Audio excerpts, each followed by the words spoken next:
Tremblement de terre apocalyptique au Maroc. Appel à la repentance. Jésus-Christ revient bientôt.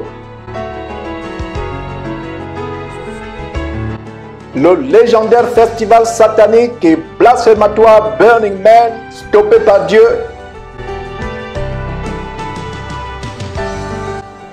Tentative d'un nouveau coup d'État au Gabon par le faux pasteur Mike Joktan.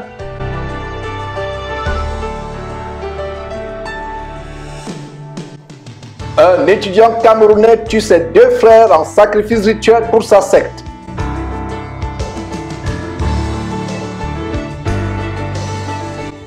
Au Kenya, le gouvernement ferme 5 églises suite au massacre des affamés du jeûne qui a fait près de 500 morts il y a 4 mois environ.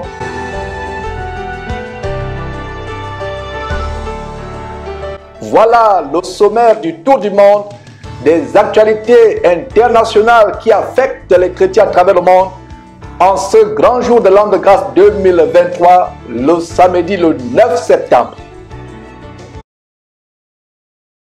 Nous revenons après ce tremblement de terre cataclysmique, apocalyptique du côté du Maroc, avec une autre catastrophe naturelle maintenant du côté des États-Unis, au Nevada, dans l'état du Nevada, où des pluies diluviennes, des pluies torrentielles ont éparpillé, ont dispersé les participants d'un abominable festival, un festival légendaire aux États-Unis, le festival de Burning Man, qui se passe chaque année.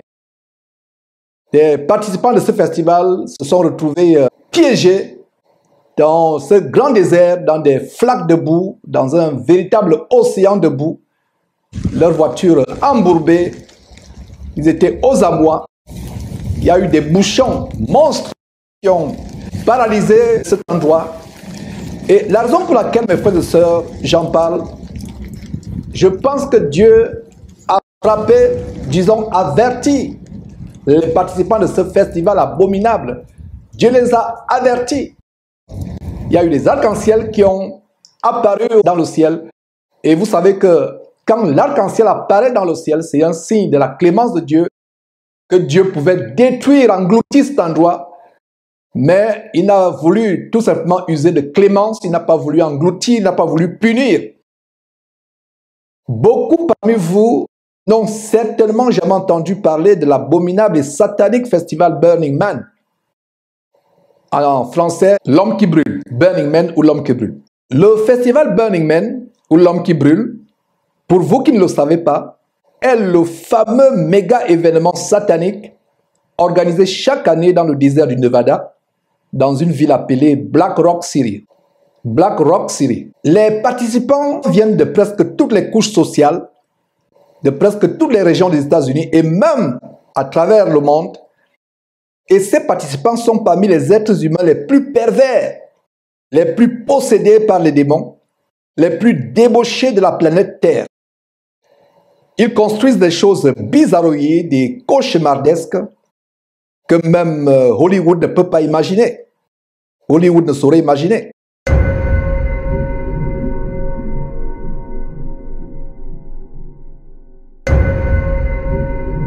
Ils vivent pendant 9 jours dans ce désert, dans une surprenante complicité communautaire, marquée par la débauche sexuelle, la promiscuité, des scènes d'orgie à vous faire vomir et les actes de blasphème contre Dieu. Au terme de ces 9 jours, ils brûlent une gigantesque statue, une méga statue, représentant un homme. D'où l'appellation de Burning Man. Donc après 9 jours de débauche, de fornication, de blasphème contre Dieu, il y a une gigantesque explosion d'une statue comme celle que vous êtes en train de voir, la statue de 2 homosexuels qui s'embrassent. Ils brûlent donc cette statue dans une explosion. Il n'y a pas de mots pour qualifier cette explosion. Un spectacle à vous couper le souffle et qui procure une certaine jouissance à tous les pyromanes du monde entier, possédés par les démons. Donc après 9 jours, ils brûlent cette gigantesque statue. Et ça, c'est la statue d'une certaine année. Donc voilà, mes frères, ce qui se passe après 9 jours. En fait, cette scène d'incinération qui est le point culminant de leur folie diabolique, de 9 jours, signifie qu'ils savent qu'ils brûleront un jour en enfer. Mais ils s'en foutent, permettez-moi l'expression, vivent leur vie sur terre comme si de rien n'était, comme bon leur semble, se rebellant contre Dieu, dont la seule destination finale, au terme de 9 jours, c'est la preuve qu'ils sont conscients qu'ils vont brûler un jour en enfer. En fait, ils se moquent même de l'enfer, ils se moquent de l'enfer, ils se moquent de Dieu. Ce groupe de tarés, de cinglés et de dégénérés vivent ensemble et fonctionnent autour des 10 principes fondamentaux de la philosophie humaniste diabolique qui sont 1. L'inclusion radicale, 2. La libéralité ou le partage, c'est-à-dire que c'est un faux partage, une fausse libéralité. 3. La démarchandisation, c'est-à-dire l'opposition à tout ce qui est vendu. 4. L'autonomie radicale. 5. L'expression radicale de soi. 6. L'effort communautaire. 7. La responsabilité pseudo-civique. 8. L'absence de traces. 9. La participation. 10. L'immédiateté ou l'improvisation. Ce festival a été mis sur pied en 1986 par un concepteur illuminé inspiré par des légions de démons qui le possédaient. Il a commencé avec seulement 20 personnes en 1986, mais ce festival diabolique s'est développé par milliers chaque année. Et cette année, il y a environ 80 000 personnes qui devaient y participer. Voilà comment Dieu a conduit ces pervers en les éparpillant, en les dispersant, en les piégeant dans le désert. Ces dégénérés, possédés par les démons, se livrent à des orgies, à des actes terribles, mes frères et sœurs, sortis des films d'horreur. Ils rivalisent d'hardiesse et dépassent même les plus effrayants films d'horreur de Hollywood, vivant dans la débauche pendant 9 jours, toutes sortes d'excès, toutes sortes de débordements. Ça nous rappelle quoi? Ça nous rappelle le veau d'or en Exode chapitre 32, l'histoire du veau d'or. Vous voyez la plaque qui vient de circuler, vous pouvez mourir à n'importe quel moment. Donc, ils vivent leur vie à 100 à l'heure, 200 km à l'heure, 500 km à l'heure. Vivent leur vie, toutes sortes de débordements, toutes sortes de débauches. Et voilà, mes frères et sœurs, les prophéties de la fin des temps qui se déroulent effroyablement sous nos yeux, effroyablement sous nos yeux. Les gens dans la fin des temps, y compris les faux chrétiens, vivent dans le débordement de plaisir. Ils aiment le plaisir plus que toute autre chose. Passionnés de plaisir. Aimant le plaisir plus que Dieu.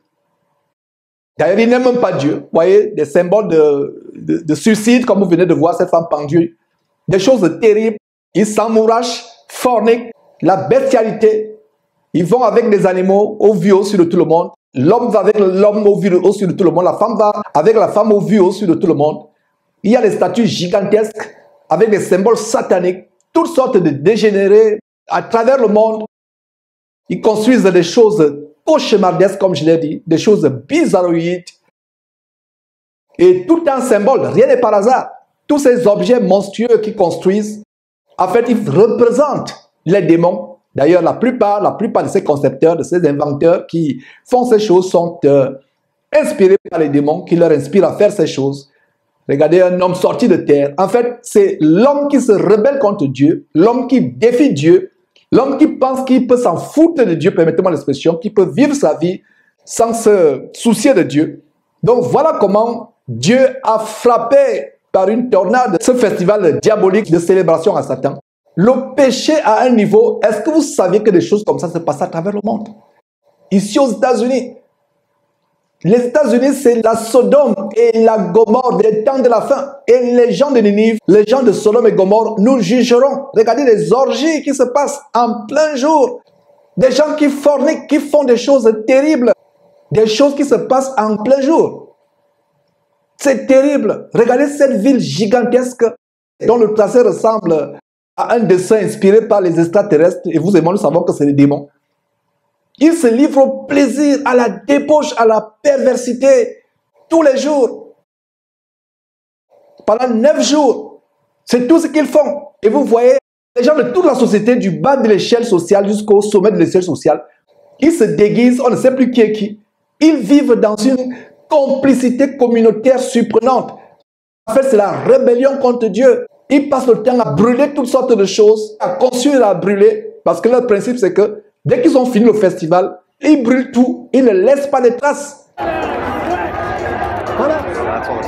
Les pyromanes qui sont là, ils font des incendies spectaculaires. C'est l'euphorie, c'est la liesse. Les gens possédés par les démons. Pendant 9 jours de débauche, de dérèglement, d'excès. En fait, ces gens ne savent pas que ils vivent déjà l'enfer sur terre. Ils se moquent de Dieu, mais on ne se moque pas de Dieu. Ce qu'un homme aura sémé, il le récoltera aussi. Alors, ça fait près de 20 ans que je vis aux États-Unis. Ce n'est que cette année que j'ai entendu parler de ce festival diabolique, de Burning Man. À cause de quoi? À cause des pluies qui ont inondé cette partie du désert du Nevada, transformant le désert du Nevada en un océan de boue, qui a piégé les participants à ce festival diabolique. Ils brûlent même à la fin de ce festival, se moquent de l'enfer. Voilà la signification qui est derrière. L'enfer n'existe pas. L'enfer, c'est une illusion. Ils défient l'enfer. Ils défient Dieu. Mais ces flammes que vous voyez sont ainsi annonciateurs des flammes de l'enfer que beaucoup connaîtront éternellement. Ces flammes spectaculairement gigantesques sur votre champ, peut-être ne les brûlent pas. Mais les flammes de l'enfer les brûleront s'ils ne se repentent pas éternellement. Il n'y aura pas de fin. De siècle en siècle, de millénaire en millénaire, jusqu'à l'éternité. L'éternité n'a pas de fin. L'éternité n'a pas de fin. Donc voilà mes frères et sœurs, ce qui se passe. Les cris de joie, la liesse, l'euphorie populaire en général. Et là, c'est environ 100 000 personnes. Dans une vaste étendue du désert du Nevada, chaque année, les gens poussent le plaisir. Quand la Bible disait parler de plaisir à la fin des temps, voilà l'extrême de plaisir. Nous vous ouvrons les yeux. Le monde dans lequel nous vivons a atteint un autre niveau. La décision derrière le studio, c'était est-ce qu'il faut monter ces images, est-ce qu'il ne faut pas les montrer. Après la décision finale, il faut les montrer pour que les gens sachent à quel point la dépravation a atteint un niveau tellement élevé. Les chrétiens ne doivent pas avoir part à ces choses. Et écoutez-moi, frères et sœurs, il y a des membres des églises qui sont dans ces séminaires, dans ce festival. Il y a des caravanes des membres de soi-disant églises américaines qui y vont. Parce que le chrétien aujourd'hui n'a plus le discernement. Le chrétien aujourd'hui pense que c'est normal, on va aller s'amuser, we're gonna have fun, comme on dit en anglais. On aura du plaisir, on va s'éclater. Il y a des caravanes des églises américaines qui vont dans ce séminaire. Ils n'ont pas le discernement. La Bible dit que nous devons sortir des ténèbres. Nous n'avons aucun rapport avec les ténèbres. Il n'y a aucun rapport. La Bible dit sortez du milieu d'eux.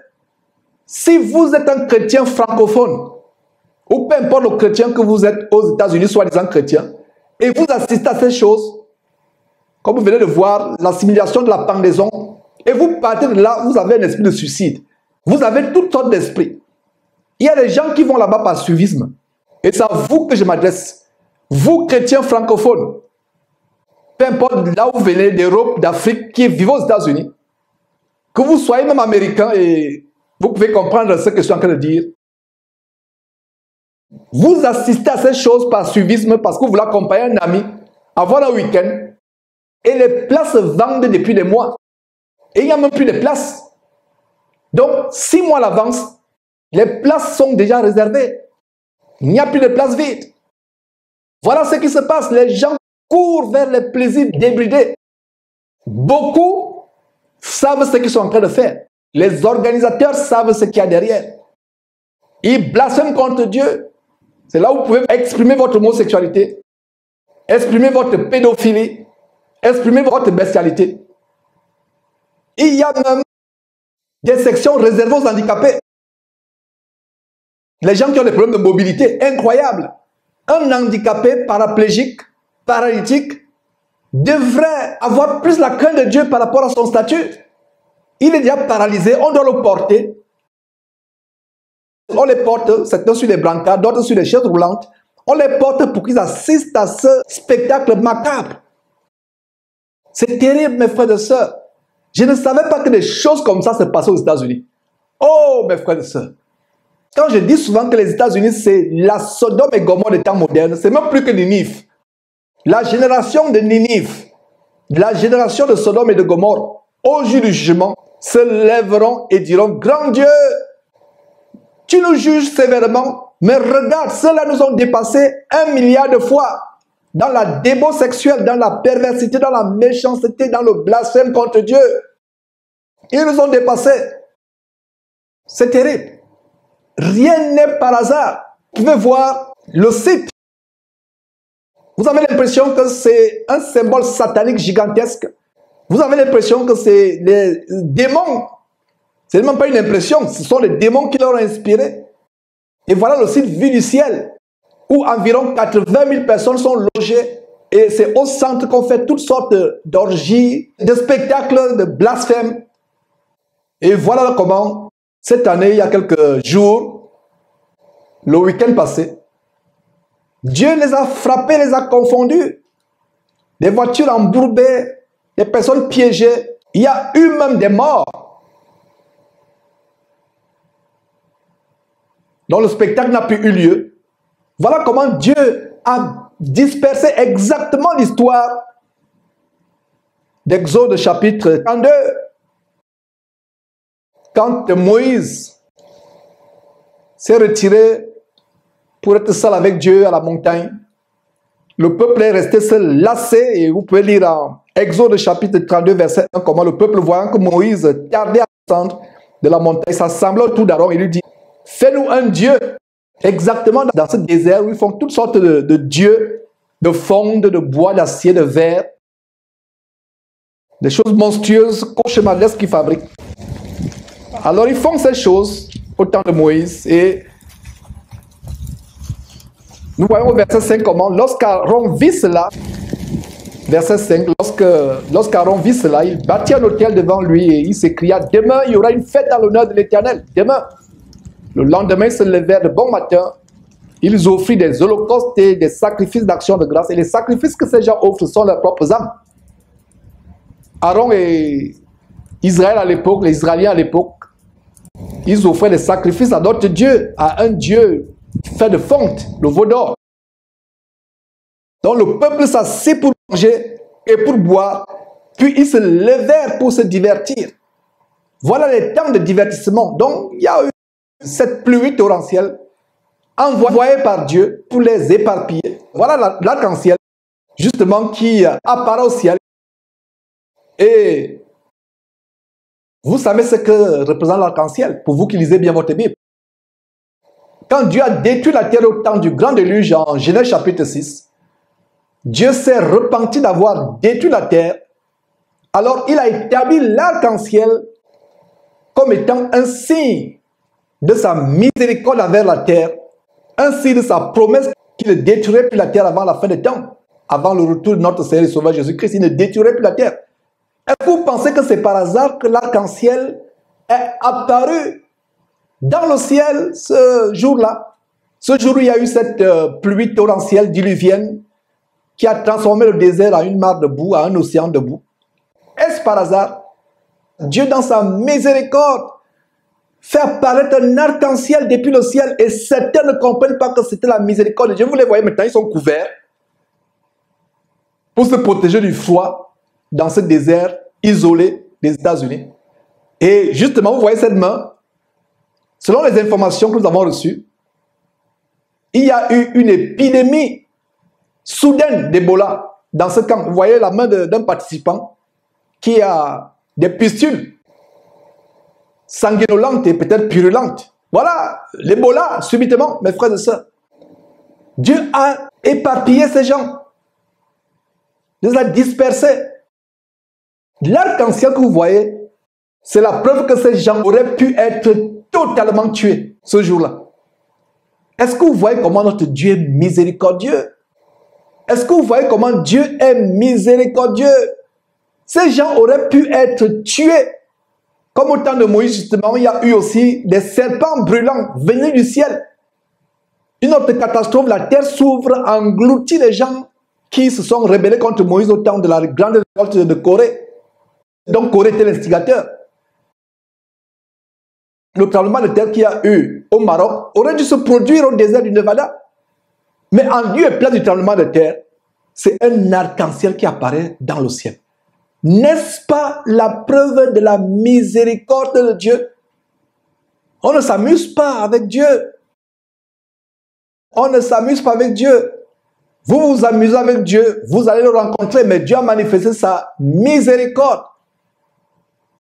Il y a eu un autre incident dernièrement, lors de notre spectacle de pyromanie, c'est-à-dire d'experts en incendie spectaculaire.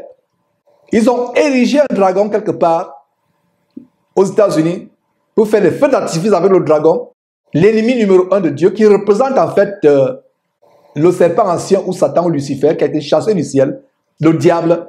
Et qu'est-ce qu'on a vu? Selon la vidéo qu'on vous a montrée, vous pouvez d'ailleurs revoir cette vidéo, le monstre qui a été érigé, le dragon a pris feu, il s'est brûlé à la stupéfaction générale. Voilà ce qui se passe quand on blasphème contre Dieu. Les voilà maintenant revenus dans leur bon sens, couvrant leur corps, vêtus de manteau, comparé avec les images d'orgie que vous avez vues il y a quelque temps. Dieu les a remis à l'ordre, leur sens reprouvé, des voitures embourbées, des hommes et des femmes en pleurs. Où est passé leur orgueil? Il est temps pour l'humanité de se repentir. Avec le tremblement de terre du Maroc, qui a été le sujet précédent que nous avons évoqué, c'est la preuve que Jésus est à la porte, le Seigneur Jésus-Christ est à la porte. Toi qui es sur cette émission actuellement, tu dois comprendre que les temps sont mauvais. Les temps sont mauvais. L'heure est grave. C'est l'occasion pour nous de nous repentir. Ceux qui veulent vivre dans le péché, qu'ils pêchent davantage. Qui continuent à pécher. Ceux qui veulent se sanctifier, vivre dans la crainte de Dieu, qu'ils se sanctifient davantage. Le Seigneur Jésus reviendra soudainement, enlever ses élus, ceux qui auront persévéré jusqu'à la fin, et punir le monde entier, mes frères et sœurs. Voilà ce que je voulais montrer par rapport à cette catastrophe qui a dispersé, qui a paralysé, stoppé net la folie légendaire de ce festival abominable et blasphématoire du côté du Nevada. Quand nous revenons, ce sera pour évoquer le sujet de la tentative du coup d'État perpétré par un abominable faux pasteur que nous avons dénoncé par le passé de Jésus-Christ TV du côté du Gabon, Mike Joktan, qui a voulu renverser le nouveau gouvernement militaire de transition et a été pris la main dans le sac et est en train de réfléchir sur son sort dans les géoles de la tristement célèbre prison de Libreville, le Gros Bouquet. Vous connaîtrez la vérité vous affranchira.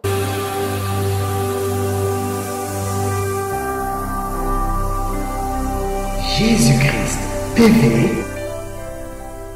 vous connaîtrez la vérité et la vérité vous affranchira.